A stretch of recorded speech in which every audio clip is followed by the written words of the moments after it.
Trump ప్రభుత్వంలోని డోజ్ను Elon మస్క్కు అప్పగించిన విషయం తెలిసిందే. కానీ ఇప్పుడు మస్క్ నేతృత్వంలో డోజ్ శాఖ నిర్ణయాల వల్ల అమెరికాలో ఆయన మీద విపరీతమైన వ్యతిరేకత వస్తోంది. డోజ్ తీసుకున్న నిర్ణయాల వలన చాలా మంది ఉద్యోగాలు పోయాయి. దాంతో మస్క్ కంపెనీలు అయిన టెస్లా, ఎక్స్ లాంటి వాటి మీద తీవ్ర వ్యతిరేకత వ్యక్తం చేస్తున్నారు. అలాగే టెస్లా కార్ను బహిష్కరించాలని పెద్ద ఎత్తున డిమాండ్లు వినిపిస్తున్నాయి. దీంతో అమెరికా అధ్యక్షుడు ట్రంప్ స్వయంగా రంగంలోకి దిగారు. ఎలన్ మస్క్ కు మద్దతుగా నిలిచారు. తానే స్వయంగా టెస్లా కార్ను కొంటానని చెప్పారు.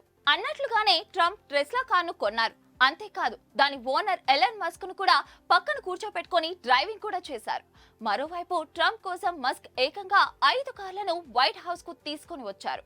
అందులో ఒక రెడ్ కలర్ టెస్లా కార్ను ట్రంప్ కొన్నారు. కారు చాలా అందంగా ఉందని ట్రంప్ ప్రశంసించారు.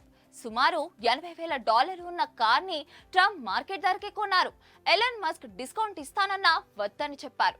ట్రంప్ టెస్లా కార్ కొనుగోలుతో ఆ కార్ మార్కెట్ భారీగా పెరుగుతుందని అంచనాలు వెలువడుతున్నాయి. దీనికి సంబంధించిన వీడియోను సోషల్ మీడియాలో కూడా పోస్ట్ చేశారు. అది కాస్త ఇప్పుడు వైరల్ అవుతోంది.